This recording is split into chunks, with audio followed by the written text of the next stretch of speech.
ఇక నామినేటెడ్ పదవుల కోసం 60,000 దరఖాస్తులు వచ్చాయన్న చంద్రబాబు అన్ని దరఖాస్తులను నిశితంగా పరిశీలిస్తున్నట్టు చెప్పారు. మొదటిసారే పదవులు రాలేదని నేతలు బాధపడవద్దన్న ఆయన ఇప్పటికే పదవులు తీసుకున్న వారు ప్రతిభను పర్యవేక్షిస్తున్నామని కూడా చెప్పారు.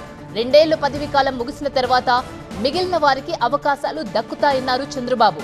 గ్రూప్ రాజకీయాలకు ఏ స్థాయిలోనూ అవకాశం ఇవ్వొద్దని హెచ్చరించారు.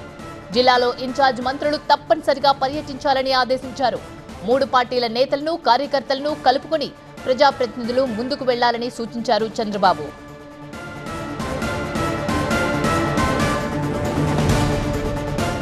ఇదే అంశం సంబంధించి పూర్తి సమాచారాన్ని మా అసోసియేట్ ఎడిటర్ ఈశ్వర్ అందిస్తారు. ఈశ్వర్, 2 ఏళ్ల పదవీ కాలం ముగిసిన తర్వాత మిగిలిన వారికి అవకాశాలు ఇస్తామని చెప్పడంతో అయితే ఇప్పటివరకు ఉన్న వాళ్ళకి ఒక రకంగా ఇది సాటిస్ఫైడ్ సందేశమే అనేది చెప్పుకోవచ్చా? ప్రతి ఒక్క ఐవీఎఫ్ క్లినిక్ లో మేము మీకు ఈ డిస్కౌంట్ ఇస్తాము, ఆ డిస్కౌంట్ ఇస్తామంటారు. కానీ మేము బిడ్డని ఇస్తాం అని ఎందుకు చెప్పడం లేదు?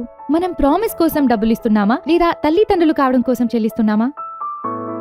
నోవా ఐవీఎఫ్ దాగిన ఖర్చులుండవు, మీరు నమ్మగల నైపుణ్యం మాత్రమే.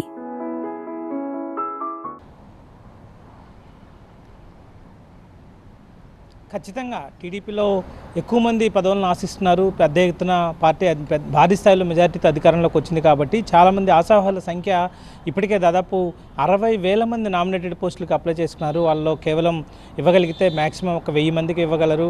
సో మరికొంతమందిని ముఖ్యమైన నేతల్ని వాళ్ళకి సంబంధించి పదవులు ఇవ్వాల్సిన అవసరం ఉంటుంది, వాళ్ళ సేవలను వినియోగించుకోవాల్సిన అవసరం ఉంటుంది. తద్వారా పార్టీ బలోపేతానికి ఇట్లాంటి కీలక నిర్ణయాలు తీసుకోవాల్సిన అవసరం ఉంటుంది. సో ఇట్లాంటి సందర్భాల్లో మళ్ళీ పదవులు రావేమో, ఇక ఇప్పుడు అవకాశం పోతే ఇక రావేమో నిరుత్సాహపడుతున్న వాళ్ళందరికీ ఒక స్పష్టమైన సంకేతాన్ని ఇచ్చారు. సో ఈరోజు ముఖ్యమంత్రి చాలా ముఖ్యమైన సూచనలు కూడా పార్టీ శ్రేణులకి చేసినట్టుగా మనం అర్థం చేసుకోవాల్సిన అవసరం ఉంటుంది. ఎందుకంటే ఆయన ఒకవైపు పార్టీ బలోపేతం పైన దృష్టి పెడుతున్నాయి, మరొకవైపు మంత్రులు, ఎమ్మెల్యేలు, ఎంపీలు కూడా ఉన్నారు కాబట్టి ప్రభుత్వ పర్ఫార్మెన్స్కి సంబంధించి కూడా చాలా కీలకమైన వ్యాఖ్యలు చేశారు. ప్రధానంగా పార్టీ కోసం కష్టపడుతున్న వాళ్ళు, కేవలం పదవులు తీసుకున్న వాళ్ళు కేవలం హోదాకు మాత్రమే కాకుండా కష్టపడి పార్టీకి తిరిగి లబ్ధి చేకూర్చే విధంగా వాళ్ళ పనితీరు ఉండాలి, వాళ్ళ ప్రతి నడవడిక చాలా జాగ్రత్తగా ఉండాలి. ఎట్టి పరిస్థితుల్లో గ్రూప్ తగాదాలకి, గ్రూపిజానికి ఆస్కారం లేదు. అదే సమయంలో వైసీపీతో కలిసి, వైసీపీ నేతలతో కలిసి ప్రయాణించొద్దని మరొకసారి చాలా స్పష్టంగా చెప్పారు. ఇదే అంశాన్ని గతంలో ఆయన గంగాధర్ నెల్లూరు, చిత్తూరు జిల్లాల పర్యటనలో చెప్పిన నేపథ్యంలో అక్కడ కొంత వేరే రకమైన మెసేజ్ జనాలకు అర్థమయ్యే పరిస్థితి ఏర్పడింది. అప్పుడు వైసీపీ కార్యకర్తలకి ప్రభుత్వ పథకాలు అందివ్వద్దన్న ఒక సమాచారం, ఒక పెద్ద ఎత్తున ప్రచారం జరిగింది. సో దానికి మరొకసారి ఆయన ఈరోజు స్పష్టత ఇచ్చే ప్రయత్నం చేశారు. కేవలం రాజకీయాలు వేరు, అలాగే ప్రభుత్వ పాలన వేరు, దీంట్లో అర్హులైన ప్రతి ఒక్కరికి ప్రభుత్వ పథకాల లబ్ధి ఉంటుంది.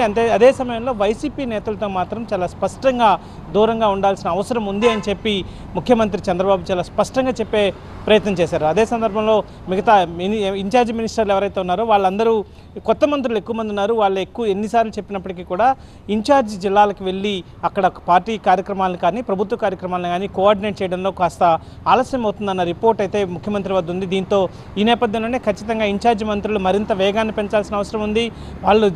వాళ్ళకి ఇచ్చిన ఇన్ఛార్జ్ ఆ జిల్లాల్లో ఖచ్చితంగా వీలైనంత ఎక్కువ పర్యటన చేయాల్సిన అవసరం ఉంది. అక్కడ కూడా పార్టీ శ్రేణుల్ని, ప్రభుత్వ శ్రేణుల్ని కోఆర్డినేట్ చేయాల్సిన అవసరం ఉంది.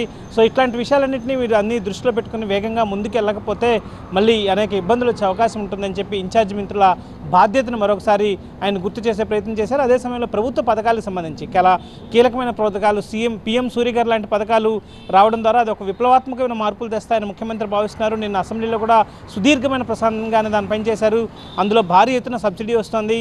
2 కిలోవాట్ల పవర్కి సంబంధించి, ఎనర్జీకి సంబంధించి ఇచ్చే వాటికి దాదాపుగా ఎస్సీ ఎస్టీలకి పూర్తిగా ఉచితంగా వాటిని అందిస్తారు. అదే సమయంలో బీసీలకి కేంద్రం 60% సబ్సిడీ ఇస్తుంది. దానికి తోడు రాష్ట్రం మరొక 20% అదనంగా ఇస్తూ 80% సబ్సిడీని ఇచ్చే ఏర్పాటు చేశాం కాబట్టి దాన్ని వీలైనంత వరకు ప్రజల్లోకి తీసుకెళ్ళాలి. ఎమ్మెల్యేలు ప్రతి నియోజకవర్గంలో 10,000 ఇళ్లకి మొదట టార్గెట్ పెట్టుకుని పూర్తి చేయాలని ముఖ్యమంత్రి ఒక టార్గెట్ని పెట్టారు. సో అన్ని రకాలుగా పార్టీ బలోపేతం, సమన్వయం, అలాగే ప్రభుత్వ పథకాల మీద దృష్టి, వీటన్నిటిని ఈరోజు ఆయన కోఆర్డినేట్ చేస్తూ కీలకమైన మెసేజ్ని అయితే పార్టీ శ్రేణులకు ఇచ్చిన అంశం అయితే మనకు కనిపిస్తుంది.